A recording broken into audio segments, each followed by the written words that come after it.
first and foremost, why you would need a MEC in the group health marketplace is that you're an ALE, meaning you're an applicable large employer that has over 50 FTEs, full-time equivalents, inside of your group.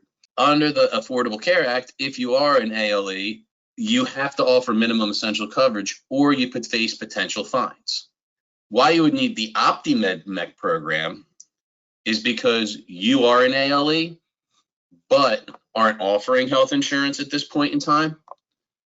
You're a group that has a lot of variable hour employees that don't make a lot of money. How do you get compliant with the law? There's two fines associated with the requirement. There's the A and the B penalty. The A penalty is that if you don't offer minimum essential coverage, you're going to face the A fine.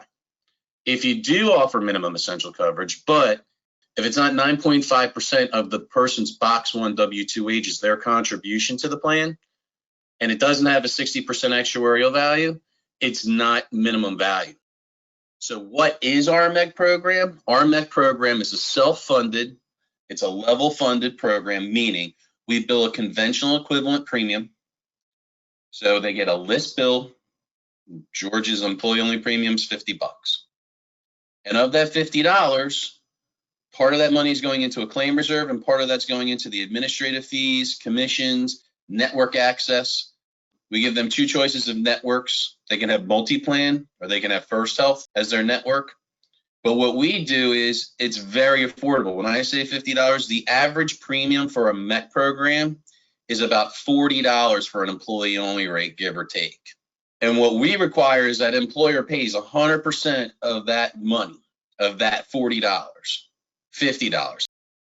But why it's so low cost is that under this self-funded arrangement, if you're a self-funded plan, you have to cover all these preventative services that HHS requires, right?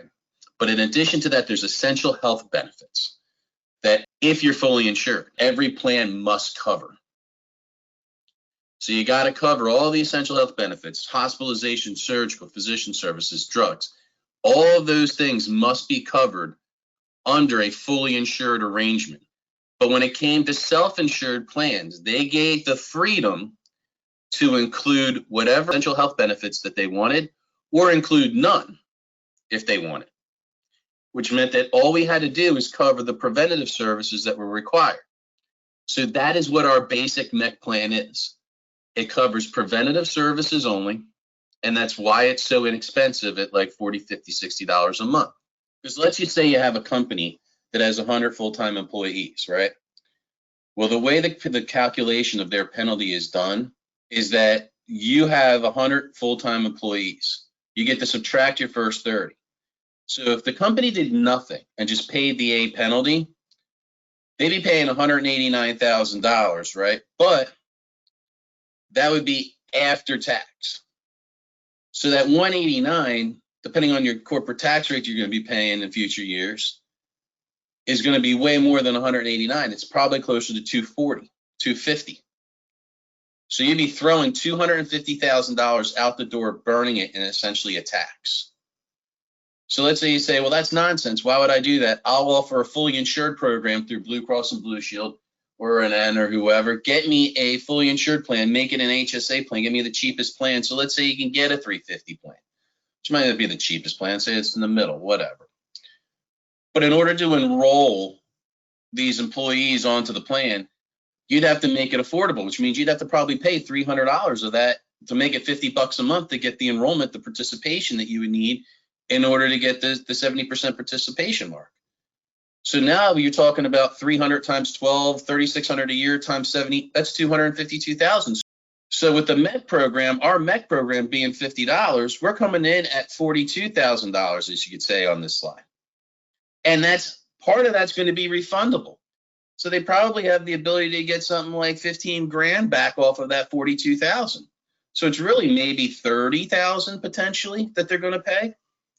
This only satisfies the A penalty. The B penalty is if you do offer a MEC program, but it's not affordable, how many people in this 100 are going to be eligible for a subsidy, then actually enroll? Because it's not that they're eligible for it, they actually have to enroll, pay their premium, and the employer will pay a fine for that one individual. Now, the vast majority of the groups will have a couple people in that situation. So you'd be adding like $8,000 to the equation. You're still saving them $140,000 instead of $150,000. So then how many people are going to be enrolled? And here's going to be the OptiMed premium. And here's how many subsidies we're going to have in our group. And here's what the fine's going to be for that. Is that less than penalty A?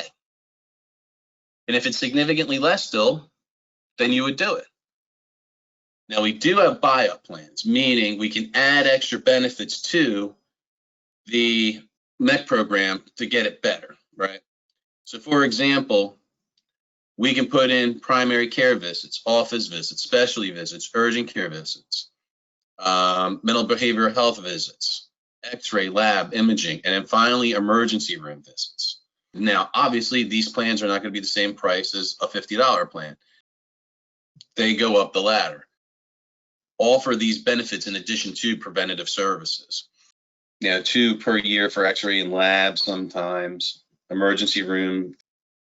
So we can make the MEC better. So as an overview, what we're trying to do is satisfy A penalty, not B. There's self-insured programs. We do refund 100% of the unused claim fund. We do have hybrid, meaning buy-up options available on the MEC.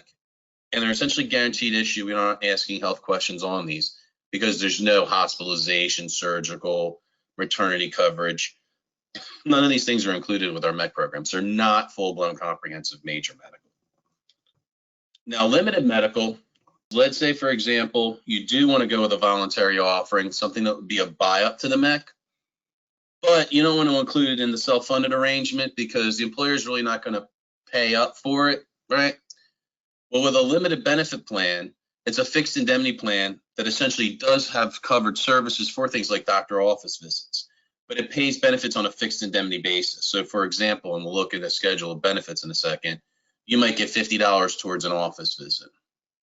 We use the same network. So your same network that you have for the MEC, you would have for your limited medical program, but you could also offer limited medical on a standalone basis. It's not, you don't have to have a MEC. But essentially, they can be offered 100% employee or 100% voluntary or 100% employer paid, anything in between. And essentially, they're guaranteed issue. There's no pre-X. And all we need is 5 enrolled or 10%, whichever is greater as far as participation. Additional benefits to the MEC and to the limited benefit program, we include these non-insured benefits on everything that we do as far as level funded major med, MEC, limited medical, GAP programs. We include all these non-insured benefits. Telephonic doctor office visits, especially during the time of COVID right now, free to the employee, no copay. They can use it as many times as they would like. So they have unlimited telephonic doctor office visits with no copay through our program. You have an employee assistance program, EAP. They get a free legal consultation. They get 3 counseling sessions. We'll do the COBRA administration on our programs. So if you have the MEC and the limited MEC, you don't have to hire a COBRA administrator on top of it. All you have to do is term the employee. We'll send the notification. And we also have a workplace wellness program. It's nice to get into group healthy. A lot of people, especially in large corporations, they're always pushing, wellness programs. This is the wellness program that you could use in a small group or, a part-time group that would essentially maybe help get some of the people healthier in the group. So quoting, it's pretty simple. As far as information for the MEC program, really all we need is a census with the date of birth and the gender of the employee. We don't need dependent information. And then the basic group info, their name, their address, their SIC code, and what effective date you're looking for. And then when it comes to MEC, yeah, I'd like to see some of these enhanced options, or I just want the basic MEC. The other option that you do is there's what we call our OptiRater. This is kind of like the overview of what the OptiRater looks like when you come into it. And what you can do is just go on and quote it out yourself. It'll allow you to pick whatever programs you want to quote. So if you want to quote GAP or you want to quote our dental or our limited med, minimum essential coverage is there, vision, whatever it is you're looking for, major med. And again, whenever, group address, census, and you can do it right online. Next steps, like I said, just call us. And I look forward to hopefully working with some of you in the future.